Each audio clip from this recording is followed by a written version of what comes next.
Hello and welcome to Impact the Borough, a podcast from the Greensboro Chamber of Commerce. I'm Brent Christensen, the President and CEO of the Chamber. Each week we'll highlight what we're doing to start and grow businesses, create quality jobs, and develop our workforce. We'll also check in with our community partners to share inspiring stories and important information from across our community.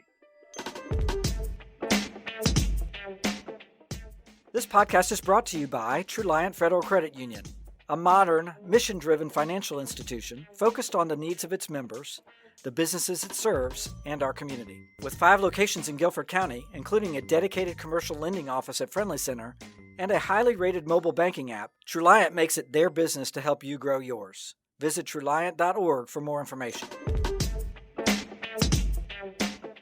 Welcome, everyone. My name is Ainsley Johnston. I am the event manager for the Greensboro Chamber of Commerce, and I am joined today by our COO, Deborah Hooper, and we're going to talk a little bit about intercity visits and intra-city visits.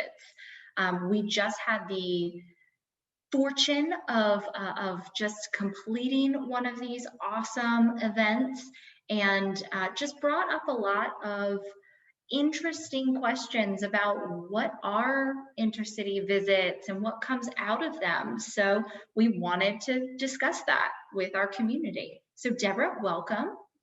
Thanks, Ainsley. It's great to be with you. I feel like that we have literally been partners on our intercity visits for, a number of years now. So I love that we're going to get to talk about this and how we go about doing it.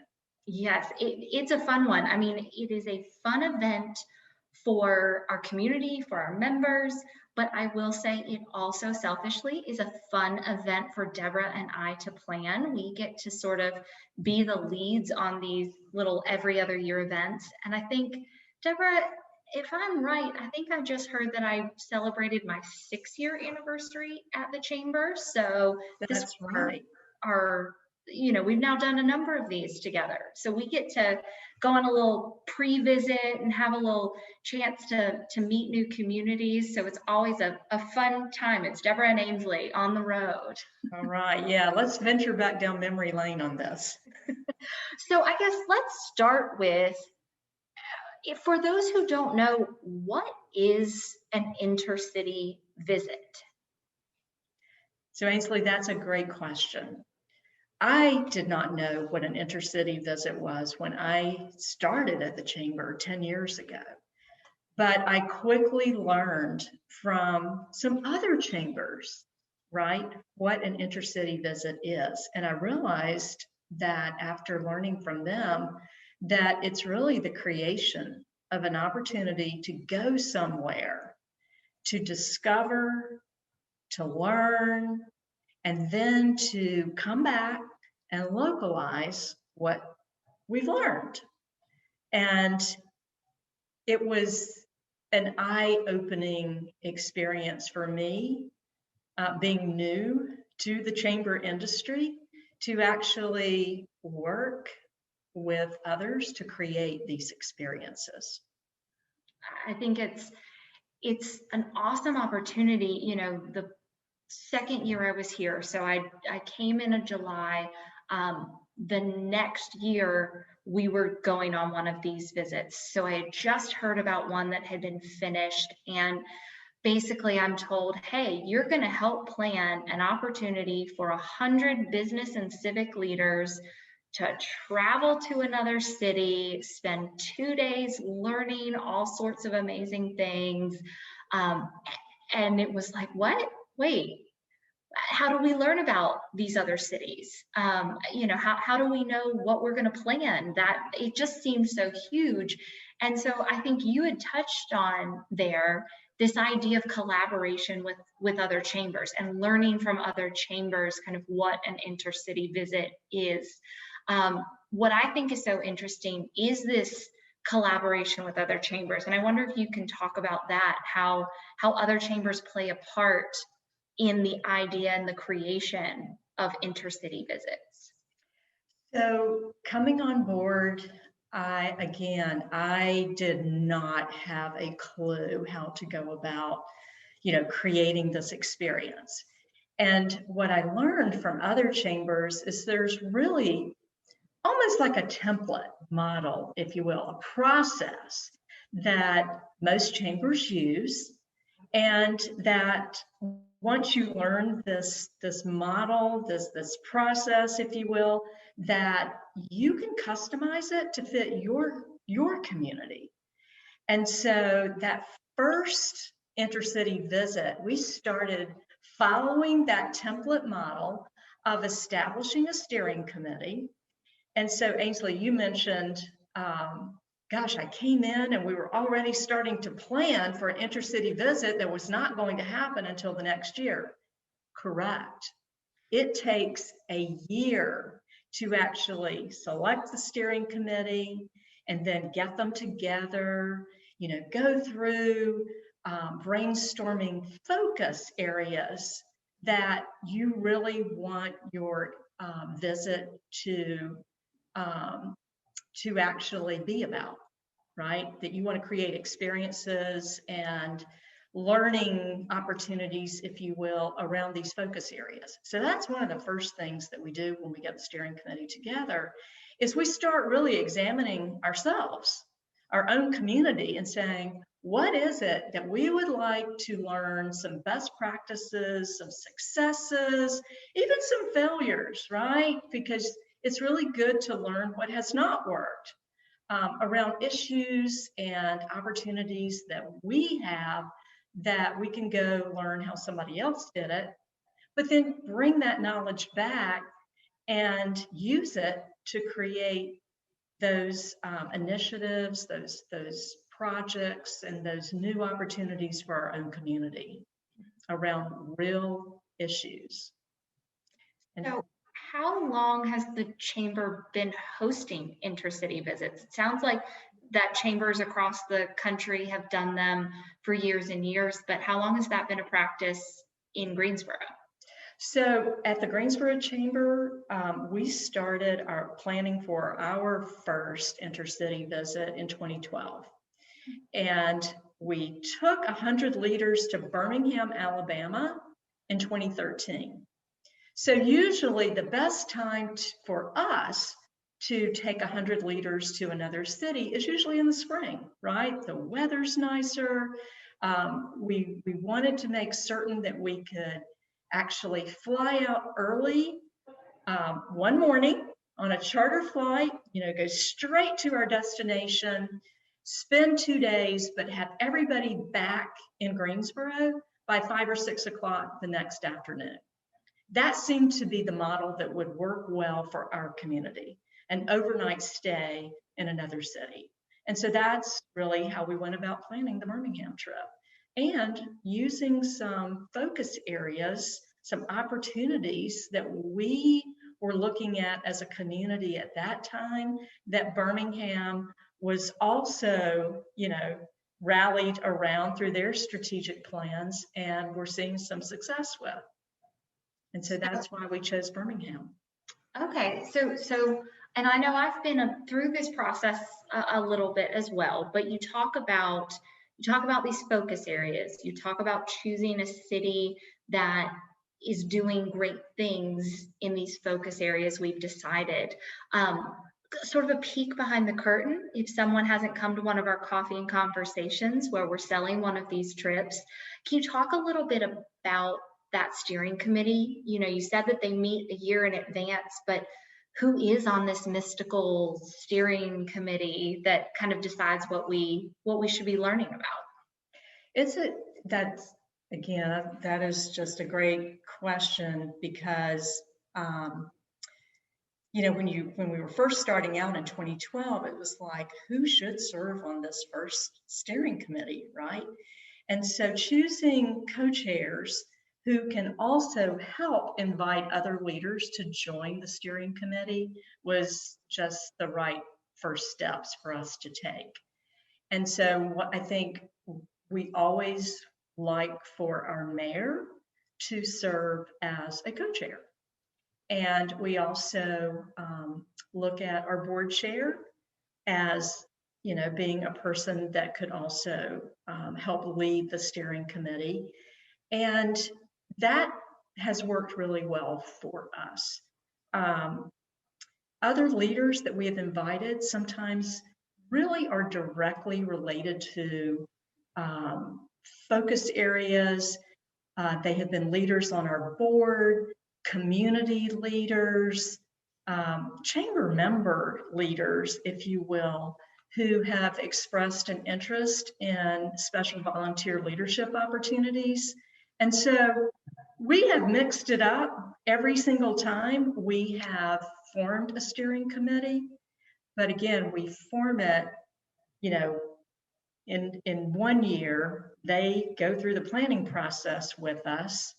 And then you and I take a pre-planning trip to visit the city that they choose after all the research is done around potential cities to visit. And then, you know, we've shared that research with the steering committee about those cities, and they decide literally where we're going to go. And they really relate it back to the research around the focus areas and what other cities are doing around those focus areas. So it is a model that works really, really well for us.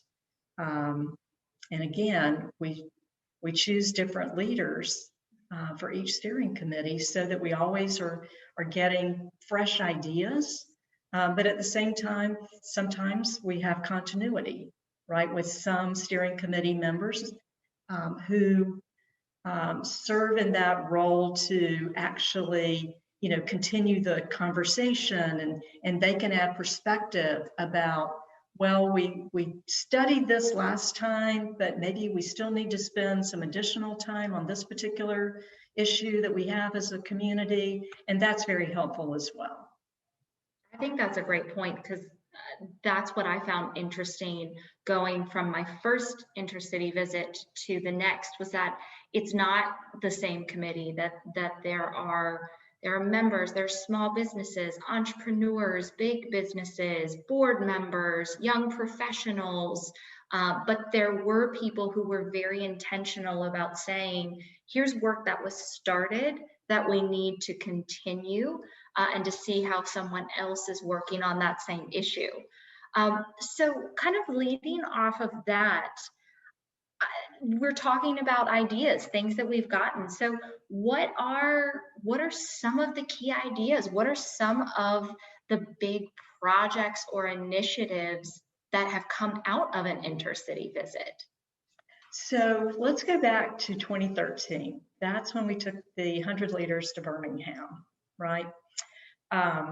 So in Birmingham, you know, we were absolutely considering workforce development. You know, they had a couple of large mega sites in the region that had, you know, Mercedes-Benz and Honda on those mega sites.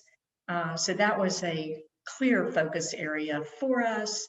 I will never forget, you know, after we heard from the panel in Birmingham of, you know, the Honda executive, the Mercedes-Benz executive, and also one of the executives who was representing the state from a workforce standpoint, you know, Jim Melvin, who went with us. Jim, obviously, president of the Bryan Foundation, and Jim said, wow, look at what those mega sites and those, you know, those large automotive company plants have done for their economy there in the Birmingham region. We need a mega site. And so it was really after, you know, hearing all about how well their economy was doing, that from, you know, having those larger companies based on those mega sites, that we realized from an economic development standpoint, that was an asset that we did not have. And Jim Melvin and obviously leaders from Randolph County and others started working together to put together the Greensboro Randolph mega site. And we are marketing that mega site today. Well, that's, when you say that, that's what's so cool is, you know, I know what we will talk about in a minute, this most recent intra-city visit, and we stayed in Greensboro, but one of the things we did was we went and saw and experienced the Greensboro Randolph megasite. So this thing that is real and being marketed, and we can put our feet on and learn about its journey, started on one of these same visits. So that's that continuity of what we need to start working on and what we have to keep working on. And Ainsley, that's a great point, because it took a while to put together the Greensboro Randolph megasite, right? But so after Birmingham, that was 2013. So 2 years later, the steering committee decided we would go to Chattanooga. Well, Chattanooga has the Volkswagen plant on their megasite, and they also have an amazing training facility that is on the same property adjacent to the plant. So we were able to tour the training academy and see the Volkswagen plant actually situated on that megasite. So there's nothing like seeing what all of that looks like.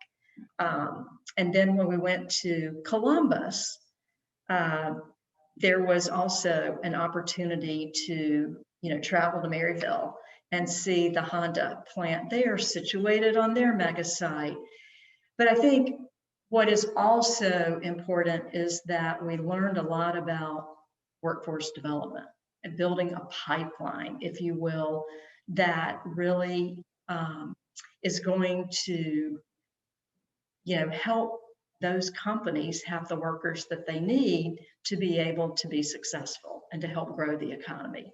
And so our workforce development focus areas were built in on these same visits, so that we were learning what kind of training programs, what did their K through 12 education look like, so that we could also start to get a feel for workforce education and workforce alignment that was needed to tie directly back to having a stronger economy, that where you have mega sites that have very large companies, and then of course the companies that actually come in as a result of having a very large company on a mega site, but they come in as suppliers, right, and to support those larger companies. So it all fits very nicely together, but we needed to learn all of that and how it fits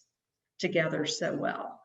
Yeah, I think like you're saying, I mean, I remember going to the Honda plant in Columbus, in Marysville, and there, while we saw it, we specifically heard about their apprenticeships and about their education partnerships. So it sounds like every visit, you intentionally learned a different aspect of what can happen on a mega site as we got closer and closer to having one that was up and functioning. So we had that pipeline ready to go. Absolutely. And I will say this too, coming out of the 2008 Great Recession, as we all know it, we also knew that a tremendous piece of economic development was entrepreneurship. And so with Birmingham, they also had some entrepreneurship initiatives that we wanted to learn more about. We visited the Innovation Depot there and learned how they had really taken two different locations and really aligned them into a new location that had co-working space, that was targeted toward tech companies for them, that had programming that fit what they needed for those tech companies to thrive and grow. Our entrepreneurship programming at that point was not where it needed to be. And so we really wanted to learn more about how they were going about things. And so we also focused on entrepreneurship in Birmingham, and we carried entrepreneurship forward through the Chattanooga visit in 2015.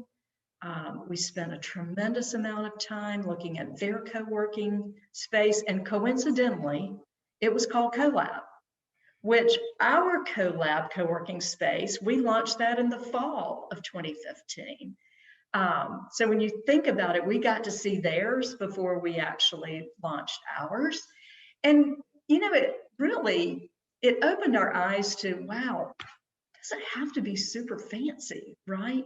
You just really need a great space that entrepreneurs can come together and feed off of one another and share ideas and, all of the struggles, but also those rewarding moments when they have a breakthrough. And that's really, it was eye-opening for what was possible for us to create here in downtown Greensboro. Well, I think those are two awesome examples of tactile things that have come out of these visits. We do now have a mega site. Collab was born and has just continued to grow, and our entrepreneurial ecosystem has grown from it. I know in Columbus, we learned about a seed fund. Collab, Luann launched Greensboro. A seed fund exists now.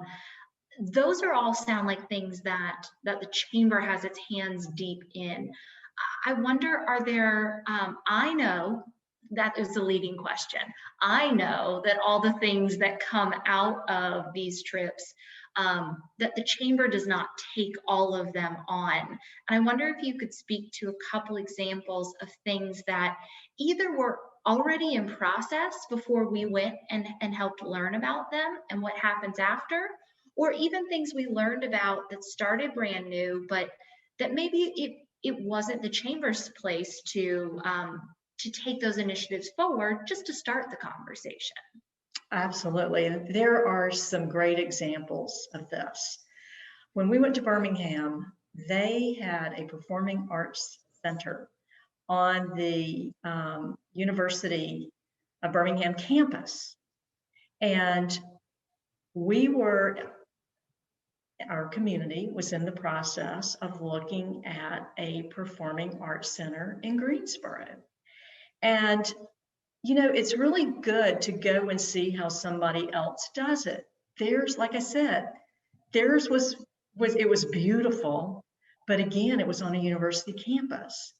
And it's good to see that, but also be able to ask questions about how that works with the university, and learn about their model, while also just, again, taking what you learn and combining it with other information about how other cities may have gone about building out their performing arts center and where they located them. And then our leaders bringing all of that, and that's that localized piece, right? You bring all that information back to the table, but the community foundation and the city of Greensboro actually brought all that information back, and ultimately, as we know, decided that Greensboro's Performing Arts Center would be in downtown Greensboro. And so that was an example that the chamber was not leading the Performing Arts Center initiative here in Greensboro. That really was the city and the community foundation. But we provided an opportunity for them to see a different model and to use what they learned to decide what would be the best model here in our community. And I think another great example of that is this academy model, this CTE academy model within our school system. Absolutely, that is a great example. We absolutely learned so much from our visit to Louisville, because they already had their academy model set up in their high schools. In fact, almost all of their high schools already were academy high schools. Our Blue Ribbon Task Force that had been formed, prior to that visit, actually went about in collaboration with Gilbert County Schools to decide, that career and technical education really did need to be reinvented, and gave a lot of great feedback on what that needed to look like to align education with industry and other workforce initiatives. And this all really came out of that Triad Talent Alignment Strategy study that was done. And Guilford County Schools, to Dr. Contreras' credit, and the leadership there, the Board of Education, they decided that we would absolutely reinvent career and technical education, and that we would set up and pilot 5 career academies within high schools, within our school system. And that was not led per se by the Greensboro Chamber of Commerce. While we participated in the Blue Ribbon Task Force, and in fact, Rick Christensen, our CEO, and Patrick Chapin, the CEO of Business High Point Chamber, actually helped co-chair the Blue Ribbon Task Force with Dr. Contreras.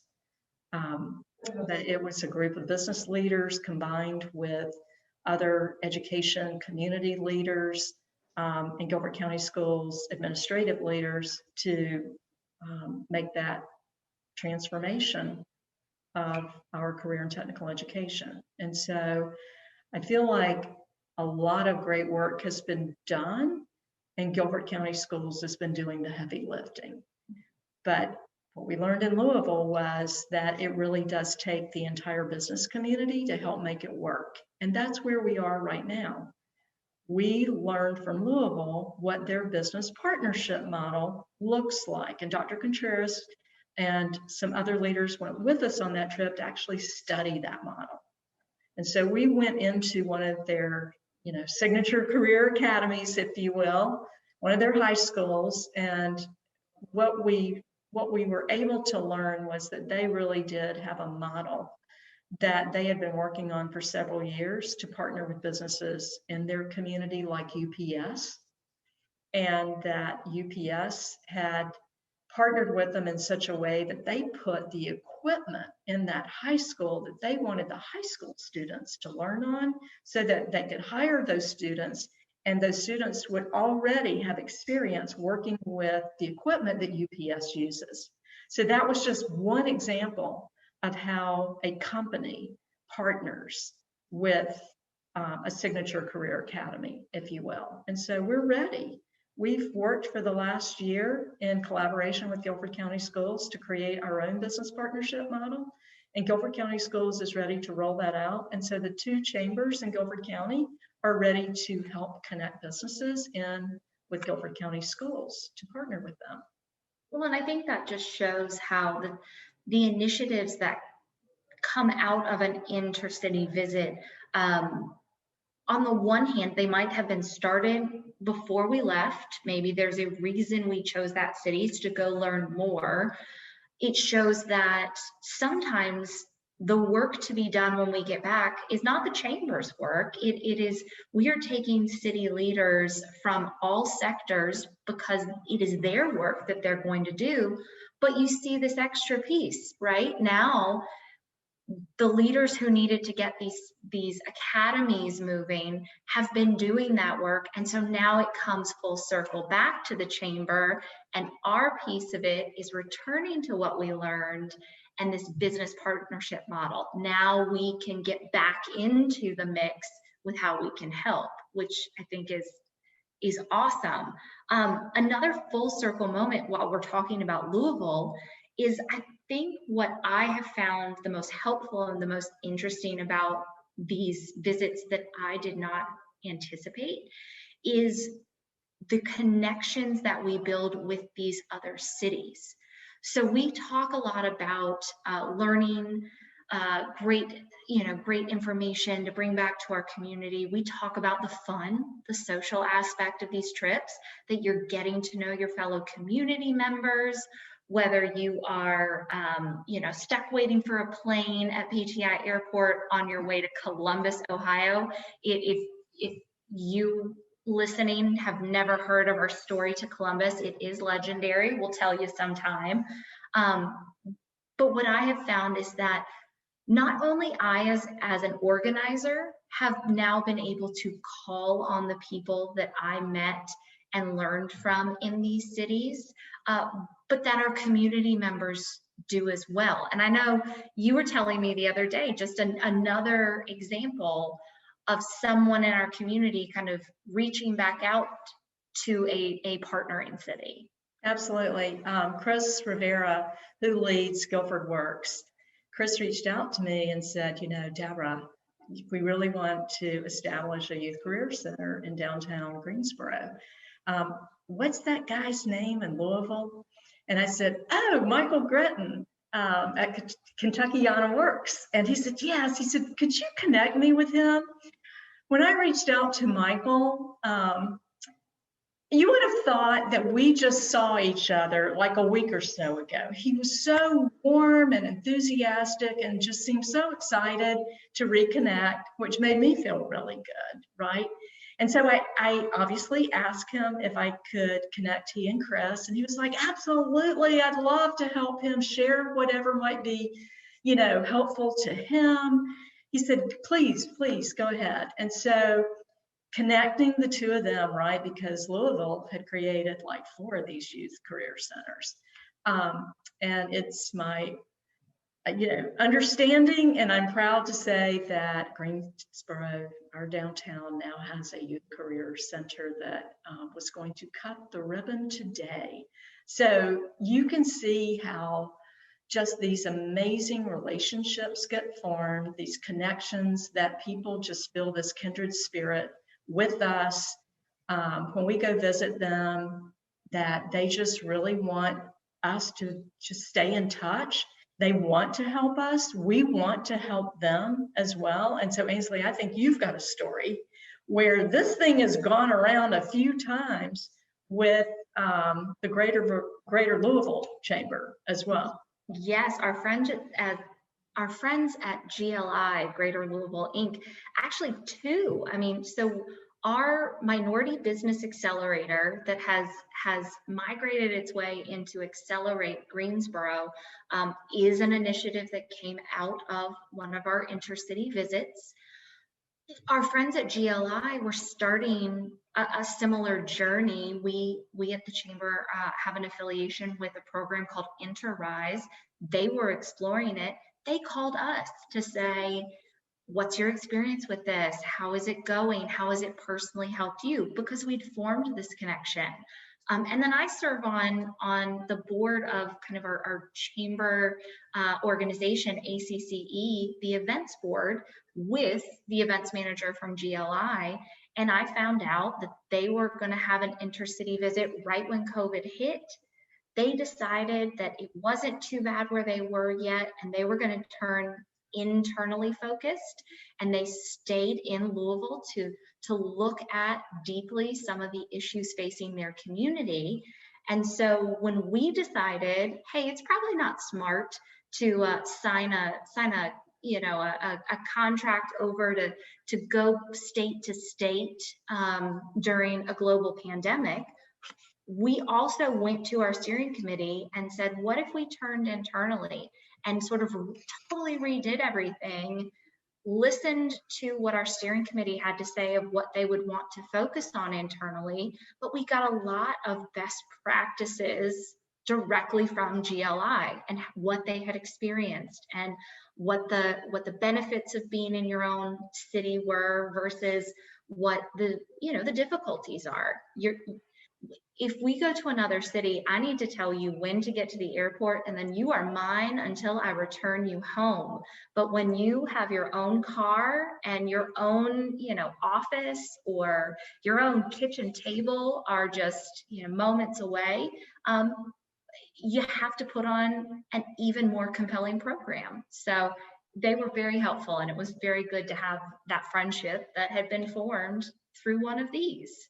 Absolutely. And I'm so glad you mentioned our Minority Business Accelerator program, because we talked earlier about initiatives that the Chamber wasn't the leader when we got back, but that was one where we did take the leadership role to actually bring together what was a task force of about 40 folks that literally met on a regular basis for about a year, because we had a lot to unpack, right, as a community, to understand, where we were, what we needed to do. But the most important thing that we did for that year is that we built some trust bridges. And we built trust bridges with minority business owners who had, they were wondering like, hey, we've been down this road before. Do you really mean it? And we said, yes, we do. We're going to commit to this. And we have. We work with, 11 to 12 portfolio companies, many of whom have been growing, which is very rewarding to see. The whole premise of having a minority business accelerator really is to help develop minority-owned businesses in our community and to really build a more competitive supply chain for the corporations that are existing in our community, right? They can actually be introduced to businesses that they may not even realize are here, and the chamber can make those strategic introductions, and that's what we do. But then they can start doing business together. So that has been one that has just kept growing, and that one originated from the Chattanooga visit. Well, and what I was going to say is again, another full circle moment. When we chose to stay in Greensboro, we had an intentional focus on the opportunities and the businesses who are just primed to explode and to continue to grow and create immense joy and opportunity and jobs in East Greensboro and Eastern Guilford County. And so many of those businesses that have been a part of our accelerator became our speakers, our leaders, our experts for this particular visit. I think, Ainsley, one of the most rewarding things about the Intercity visits is that it has really helped the chamber strengthen its own brand around being essential to the community. Like, we want to focus on the real issues in our community and help find solutions for them. We also want to create opportunity. And that has been just one of the best parts about the Intercity visits is that we are creating opportunities for businesses to grow through relationship development, these introductions that we're able to make. And it's just been really rewarding work to see us get, even more involved in the community than we were before, but to really help do some important work in our community to help, shed some light where there may not be light, and to bring ideas to the table where they're needed. But I like what you said. One of the most important things that happens is that people build stronger relationships between each other. They get to know each other even better, and that's good for the community in general. Well, I think that is a perfect way to summarize all of this. So I will end with just a silly question. What is your favorite memory from one of your intercity visits that you've been on? Okay, I'm going to cheat just a little bit on that question. One of my most memorable moments was when we were stuck in the Piedmont Triad Airport with 100 of our closest friends waiting for our plane to take off. And not only did we have an issue with the first plane and have to abandon that plane, as watching it being towed away, that was just a very sobering moment, and wondering if the next plane coming in was going to come in a reasonable amount of time. Well, when that plane came in, the second one, and it was an unbelievable moment when that pilot actually walked through that door and told me and Brent that there was a problem with the plane, the second plane. And we just, we really could not believe it. It was like, are we supposed to leave? Are we, is this supposed to happen? And Ainsley, this is why where you and others were already, in Columbus. And so I have to admit, I just really had to gather myself and just remain as calm and collected as possible so that our 100, of our closest friends who were waiting with us could also continue to be excited about the trip. So that one was the most memorable.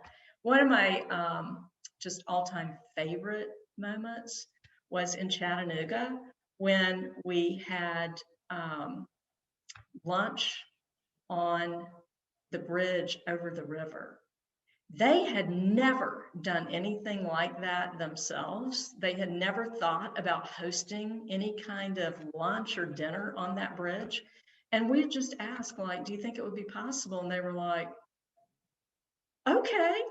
And so we set up these long tables across the bridge, and 100 of us gathered around the very long table, and we enjoyed lunch over the river. And so that one was just a very nice memory. I hear about that lunch often. I was not there for that one, but I hear about it often. And I will say, just to be clear, our friends at PTI have nothing to do with said planes that went amiss, but they were the consummate host of our long networking session, and many a deep friendship was formed in those hours of turmoil. So it ended up being like this beautiful blessing in disguise. I will say one of the best memories or things that has come out of one of these for me was while y'all were waiting on that, I had an opportunity to learn about Jenny's ice cream. And so we went while those planes were in the air finally, and got Jenny's ice cream to be waiting for everyone when they arrived. So check your local fresh market. They have pints of Jenny's ice cream. It is delicious. So, just one more little thing, all the great business leads, but you can also learn about great food that you can get when you get home from an intercity visit. That's a great point. So Deborah, we've talked a lot about, or we've alluded to some of what we have learned in our most recent visit to Greensboro. But I think before we run out of time, I wonder if you could just speak a little bit about why it was so important beyond, going from state to state in a global pandemic. Why was it so important for the chamber and to the steering committee for us to stay in Greensboro for this visit? Ainsley, I think that, it has been fun to visit other cities, right? We get the 100 leaders together, we get on a charter plane, and we go straight there. We learn what's going on in their city, and then we come back and we take what we've learned and we localize it. I think that considering what all of us have been through in the last year and what our community has been through in the last year through the COVID-19 pandemic, which, is still going, we realized that this was our time to really focus on ourselves. So many leaders had said the last time we went, hey, do you think there might be an opportunity at some point to have people come visit Greensboro? Well, that gave the steering committee also an idea that, hey, maybe we need to visit ourselves, right? Maybe we need to learn more about a part of Greensboro that we may not know as much as we think we do.